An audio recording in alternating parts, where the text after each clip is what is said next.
ሰላም ጤና ይስጥልን የሪያሊቲ ሚዲያ ቤተሰቦች። የቱርክ ፕሬዝዳንት ረጅብ ጣይብ ኤርዶዋን ኢትዮጵያ አዲስ አበባ ገቡ። ፕሬዝዳንቱ ቦሌ ኤርፖርት ሲደርሱ ጠቅላይ ሚኒስትር አብይ አህመድ ተቀብሏቸዋል። ጠቅላይ ሚኒስትሩ ባሰራጩት የእንኳን ደህና መጡ ጽሑፍ እንኳን ወደ ምድረ ቀደምቷ ሀገር ኢትዮጵያ እንኳን በደህና መጡ ብለዋቸዋል። ይህ ይፋዊ የሥራ ጉብኝት ልውውጣችን በቱርክና በኢትዮጵያ መካከል ያለውን ጥልቅ የአጋርነት ጥያቄ የሚያንጸባርቅ ነው ሲሉ ገልጸዋል። ከአንካራ እስከ አዲስ አበባ በሁለቱ ጥንታዊ ሀገራት መካከል ያለውን ትብብር ይበልጥ የሚያጠናክሩና ዘላቂ ትስስርን የሚያረጋግጡ ውጤታማ ውይይቶች እንዲኖሩን እመኛለሁም ብለዋል ጠቅላይ ሚኒስትሩ። የኢትዮጵያ አየር መንገድን ለረጅም ዓመታት በዋና ስራ አስፈጻሚነትና በቦርድ ሊቀመንበርነት በመምራት ስኬታማ ጉዞ እንዲያስመዘግብ ያስቻሉት አንጋፋው የአቪዬሽን ባለሙያ አቶ ግርማ ዋቄ የዩጋንዳ አየር መንገድን በጊዜያዊነት እንዲመሩ መሾማቸው ተገልጿል። የዩጋንዳው ፕሬዝዳንት ዮዌሪ ሙሴቪኒ በፈረሙት የሹመት ደብዳቤ ላይ እንደተመለከተው ውሳኔው የተላለፈው በአየር መንገዱ ውስጥ የሚታዩ የአመራርና የአስተዳደር ድክመቶችን በዘላቂነት ለመፍታት ታስቦ ነው። ፕሬዝዳንቱ በደብዳቤያቸው በኡጋንዳ አየር መንገድ ውስጥ ስላሉት የአመራርና የአስተዳደር ድክመቶች መነሻ በማድረግ በአየር መንገዱ ውስጥ ያሉ በርካታ የአስተዳደር ድክመቶችን ለማስተካከል እንዲረዱ አቶ ግርማ ዋቄን በአማካሪነት እንዲሾሙ አዝዣለሁ ሲሉ ገልጸዋል።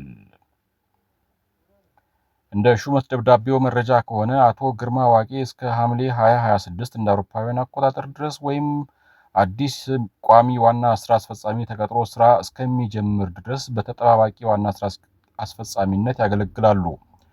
በዚህ የቆይታ ጊዜያቸውም በአየር መንገድ ውስጥ ያሉ የአስተዳደር ክፍተቶችን መለየትና ማስተካከል፣ የአመራር ቡድን ማዋቀር እና አየር መንገዱን በቋሚነት የሚመራ ዋና ስራ አስፈጻሚ የማፈላለግና የመተካት ስራዎችን የሚሰሩ መሆኑን አቶ ግርማ ዋቄ ለቲክቫህ ኢትዮጵያ ተናግረዋል።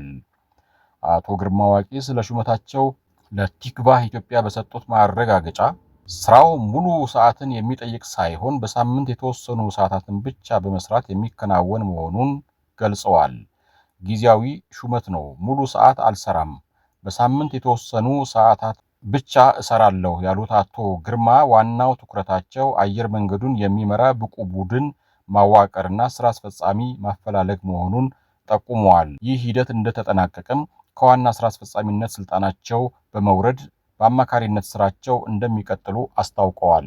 አቶ ግርማ ዋቄ በአፍሪካ አቪዬሽን ኢንዱስትሪ ውስጥ ካሉ ስመጥር ግለሰቦች መካከል ቀዳሚው ሲሆኑ የኢትዮጵያ አየር መንገድን ለ7 ዓመታት በዋና ስራ አስፈጻሚነት በመምራት አየር መንገዱ የዓለም አቀፍ ተወዳዳሪነቱን እንዲያሳድግ ከፍተኛ አስተዋጽኦ ያበረከቱ መሆናቸው ይነገራል። በተለይም የአውሮፕላኖች ቁጥር እንዲጨምር አድርገዋል። የሰራተኞች ደሞዝ በከፍተኛ ሁኔታ ጭማሪ እንዲደረግበት እስከ 40% የሚደርስ የሰራተኛ ደሞዝ ጭማሪም ማድረግ ችለዋል። እንግዲህ እንዲሳካላቸው መልካም የስራ ዘመንም እንዲሆንላቸው እንመኛለን።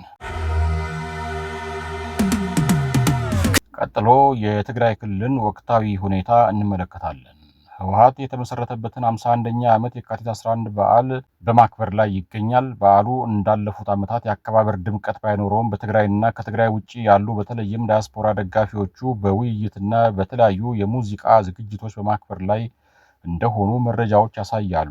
ከመቀለ ውጪ ባሉት ከተሞችም ከታህሳስ ወር በመቀለ ደግሞ ከጥር ወር አጋማሽ ጀምሮ በባንኮች የተከሰተው የጥሬ ገንዘብ እጥረት በእጅጉ ተባብሷል። ቲክቫህ ኢትዮጵያ የመቀለ ቤተሰብ አባል ትናንት ሰኞ የካቲት 9 2018 ዓ.ም በተለያዩ ባንኮች ተዘዋውሮ ባደረገው ምልከታ የጥሬ ገንዘብ አቅርቦት የሚባል አልነበረም። ለቆጣቢ ደንበኞቻቸው እስከ 1000 ብር ሲሰጡ የሰነበቱት ጥቂት ባንኮች ሳይቀር ካዝናችን ተሟጦ የለንም ሲሉ ይደመጣሉ። በዚህም በተገልጋዮችና አገልጋዮች መካከል አላስፈላጊ የቃላት ምልልሶች ይስተዋላሉ። የአንዳንድ ባንክ ሰራተኞች ጥሬ ገንዘብ አላቸው ወደሚሏቸው ነጋዴዎች ጥሬ ገንዘብ እንዲያስገቡ ሊያግባቧቸው መሰማራታቸው ቲክቫህ ኢትዮጵያ ታዝቧል። የጊዜያዊ አስተዳደሩ ፕሬዝዳንት ታደሰ ወረደ ሌተና ጄኔራል ባለፈው ጥር ወር 2018 ዓ.ም ጥሬ ገንዘብ ከባንክ አውጥተው ያከማቹ ግለሰቦች ላይ አስተዳደራቸው እርምጃ እንደሚወስድ በአደባባይ ቢያስጠነቅቁም እስካሁን በተግባርና በተጨባጭ የታየ ነገር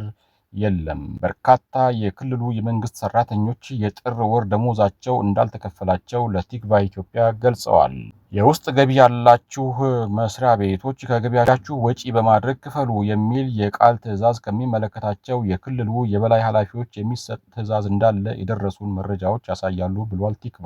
የውስጥ ገቢ በሌላቸው የመንግስት መስሪያ ቤቶች የሚሰሩ ሰራተኞች እስካሁን ባልተከፈለው ወርሃዊ ደሞዝ አስቤዛ መግዛት፣ የተማሪና ሌሎችም ወርሃዊ ወጪዎች መክፈልና መሸፈን አቅቷቸው ግራ ተጋብተው ይገኛሉ። ቲክቫ ኢትዮጵያ ስለዚህ ጉዳይ ከክልሉ ከፍተኛ የስራ ኃላፊዎች መረጃ ለማግኘት ያደረገው ጥረት አልተሳካም። በአጠቃላይ መቀለን ጨምሮ የክልሉ ታላላቅ ከተሞች ውጊያ መልሶ ይጀምር ይሆን በሚል ከፍተኛ ስጋት ውስጥ ገብተው በቀዘቀዘ ስሜት ይመሻል ይነጋል። ወደ ውጪ መረጃችን ስናልፍ ደግሞ የምናገኘው ተስፋችሁ አይሙት ኪፕ ሆፕ አላይቭ በሚለው ንግግራቸው የሚታወቁት የጄሲ ጃክሰንን ህልፈት ነው። የሰብአዊ መብት ተሟጋችና የፖለቲካ መሪ ጄሲ ጃክሰን በ84 ዓመታቸው ከዚህ ዓለም በሞት ተለይተዋል። ጄሲ ጃክሰን በ1960ዎቹ ከአንጋፋው የሰብአዊ መብት ታጋይ ዶክተር ማርቲን ሉተር ኪንግ ጋር በመሆን የጥቁር አሜሪካውያንን መብት ለማስከበር በግንባር ቀደምትነት የታገሉና ሲገደሉ አብሯቸው ከነበሩ የቅርብ ረዳቶቻቸው አንዱ ነበሩ። ጄሲ ጃክሰን በ1984 እና በ1988 ለዩናይትድ ስቴትስ ፕሬዝዳንትነት ለመወዳደር በዲሞክራቲክ ፓርቲ ውስጥ ጠንካራ ዘመቻ በማድረግ የመጀመሪያው ጥቁር አሜሪካዊ የፕሬዝዳንትነት እጩ በመሆን በታሪክ ተመዝግበዋል። ተስፋችሁ አይሞት ወይም ኪፕ ሆፕ አላይቭ በሚለው ንግግራቸው የሚታወቁት ጄሲ ጃክሰን በአሜሪካ የፖለቲካና የሰብአዊ መብት ታሪክ ውስጥ ትልቅ አሻራ ያኖሩ ግለሰብ ናቸው። ከዚህ በተጨማሪ እንደ አውሮፓውያን አቆጣጠር በ2020 የአሜሪካ መንግስት ከህዳሴ ግድብ ድርድር ጋር በተያያዘ በኢትዮጵያ ላይ የጣለውን የገንዘብ እርዳታ እገዳ ጄሲ ጃክሰን በጽኑ ተቃውመዋል። ጃክሰን ለአሜሪካ ህዝብ ተወካዮች ምክር ቤት ደብዳቤ በመጻፍ እገዳው ፍትሐዊ እንዳልሆነና የኢትዮጵያን ጥቅም የሚጎዳ መሆኑን ገልጸው ነበር። ይህ የአሜሪካ የእርዳታ እገዳ ምንም ምክንያት የሌለው ውሳኔ ነው። ምክንያቱም 85 በመቶ የአባይ ወንዝ ውሃ የሚመነጨው ከኢትዮጵያ ነው። ቀሪው 15 በመቶ ደግሞ ከሌሎች 10 የሰሃራ በታች የአፍሪካ የአባይ ተፋሰስ አገራት የሚመጣ ነው። ግብጽ ለወንዙ ፍሰት የምታበረከተው አስተዋጽኦ 0% ነው ብለው ነበር ጄሲ ጃክሰን። ጃክሰን የህዳሴ ግድብን በሚመለከት የኢትዮጵያን መብት ከደገፉ ጥቂት ተጽዕኖ ፈጣሪ አሜሪካውያን አንዱ የነበሩ ሲሆን ዓለም አቀፉ ማህበረሰብ በግድቡ ዙሪያ ፍትሐዊ አቋም እንዲይዝ አቋም ይዘው ተናግረዋል።